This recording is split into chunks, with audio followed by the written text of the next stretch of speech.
Well, the festive season is upon us, and this is a time when you see Indians wanting to buy gold. They do that during the festive season. It's also something they do around the wedding season. Ahead of the festive season, what you have seen is the National Stock Exchange and SEBI come out and say partners cannot be selling gold. In fact, let me just read out to you what the National Stock Exchange has said. It has come to the notice of the SEBI and exchange that certain members are providing a platform to their clients for buying and selling of digital gold. SEBI, via its letter August 3rd, has informed the exchange the said activity is in contravention of the aforementioned rules. So we said, let's get back to the basics. What is digital gold? How does it work? What are the advantages and disadvantages? And now, if members, like let's say a Grow or an Upstocks, cannot sell digital gold, who can you buy digital gold from? Joining us is Ria Chatterjee from Safe Gold. Thank you, Ria, for joining us here on ET Now. I said let's return to the basics. So first up, what is digital gold? How does it work? What are the advantages? Thanks, Nantara, for having me. Let me break this down very simply. As you said yourself, India is it's a country full of gold consumers, and digital gold is essentially just a safe, transparent, and simple way to buy physical gold through digital means. Now, what I mean when I say that is that you have gold sitting in a vault, it's physical gold, and a customer is able to look at a live buy price and they can buy fractional quantities of that physical gold, starting from as low as, 1 rupee, a few hundred rupees, whatever. And they will be buying at any point in time the physical gold that is sitting in the vault. So it's just a really simple, convenient, and digital way of buying physical gold today. What about the pricing? Like, today if you go on the MCX, you got gold prices, hovering around 47,000 rupees. How does the pricing work? Sure. So the pricing, so digital gold's pricing will mimic or be similar to the retail price for physical gold that you actually end up seeing, rather than being pegged to something like the MCX. The reasons for this are that, when you look at something like MCX, first of all, it's a futures contract. It's not for gold that you're buying today. And secondly, it is not for retail gold, right? It's for 1 kilo and above, things like that. So it's for a slightly different type of consumer or investor. What we are offering to customers is akin to what they would be able to get if they walked into a jeweler, but even better than that, in the sense that you don't even need to buy 1 gram, which is, I think, today retailing at roughly around close to 5,000 rupees or so, depending on where you buy it. But you can actually buy, as I said, in fractional quantities. So it's closer to the pricing that you would find at jewelers. Having said that, I would say that for most of the country, because we are able to provide a single price of gold, as opposed to jewelers changing prices, often within cities, and region to region. So depending on where you are in the country, you may actually find a much more competitive rate when you come and look at digital gold versus what you would see at your jeweler.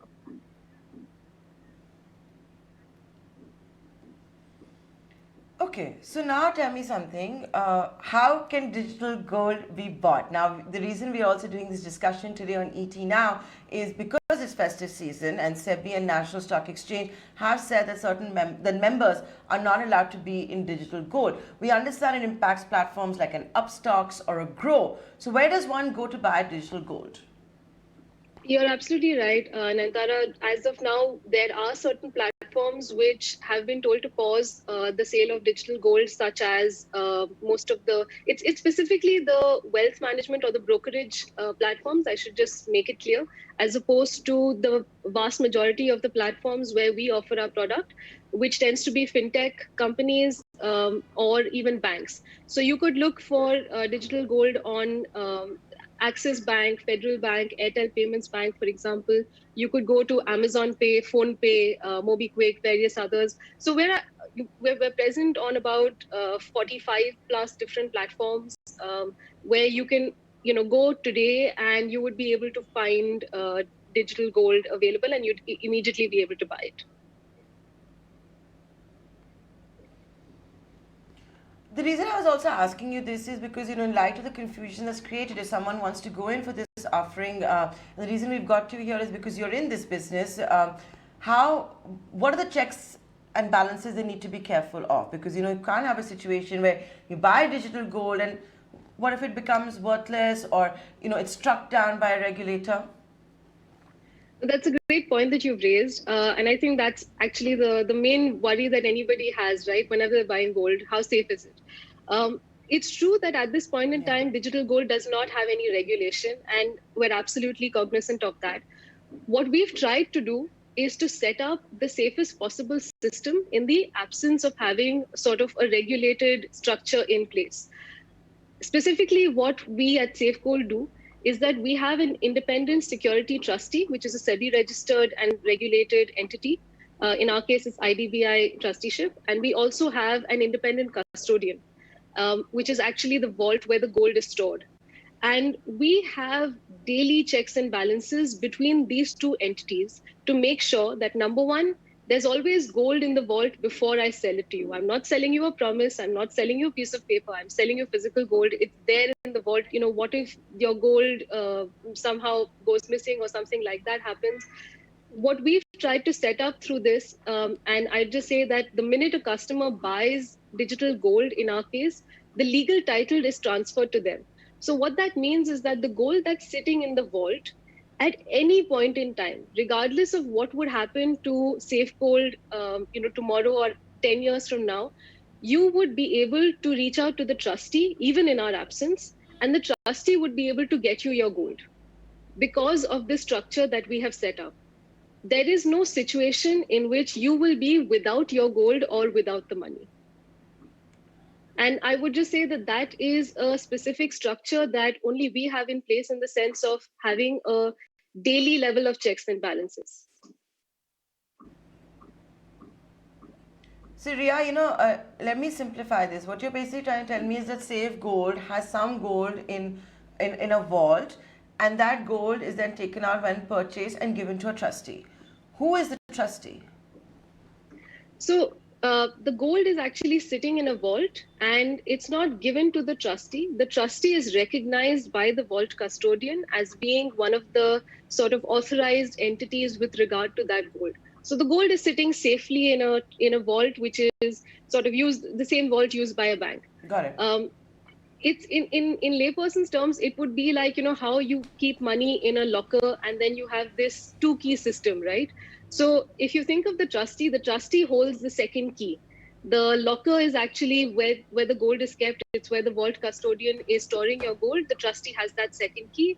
And in our case, as I said, it's IDBI trusteeship, which is a very well recognized entity. It's a SEBI regulated entity.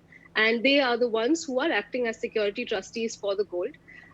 Today, this is the best that we could try and come up with in terms of customer safety, but we are always open to working with regulators at any point in time to make any improvements or to bring in any kind of regulation that they feel would be beneficial to customers for digital gold. Can you tell me, digital gold, how popular it is becoming, if at all? So, as I said, I think today it's available on 50 plus platforms, and regardless of the type of platform where we sell it, including the largest fintechs, banks, we even have partnerships with Tanishq, for example, and other jewelers. So we find that it is really a well-liked product that really resonates with customers, because at the end of the day, in India, customers really care about saving their money in the form of gold. There's a strong resonance there. And what we try and offer in Antara is a way for customers not just to buy gold, but to also use it in a variety of different ways. So today you can buy it, you can sell it at any point in time if you need the funds, but you can also actually go to Tanishq and exchange your digital gold balance, if you have SafeGold, that is, and you can exchange it for jewelry. You can also do that at Candier or CaratLane and a variety of other jewelry stores. So specifically, when you're talking about things like purchasing during the festive season or for wedding, things like that, people like to accumulate gold over a period of time, and then they want to use it in a bunch of different ways. What we are telling customers is, here's an easy way for you to accumulate physical gold. Tomorrow you want to get cash, because you need the cash, sell it at any point in time, we'll send you the money. You want jewelry, here's a whole list of stores where you don't even need to take physical gold to them. Just go there, you will have your entire balance sort of recognized, and there'll be no deductions as such. Yeah. You want a loan against it, we'll give you a loan. So what we're trying to do is take everything that you can do offline with physical gold and just deliver it in a far more transparent and superior, with a lot of convenience, I would say, and give you a superior experience as a customer. Okay. So tell you what, let's check in with you once again after the festive season to figure out if digital gold got more traction this festive and wedding season. Till then, Ria, thank you so much for joining us today on ET Now. Thank you, Nantara. Keeping fingers crossed.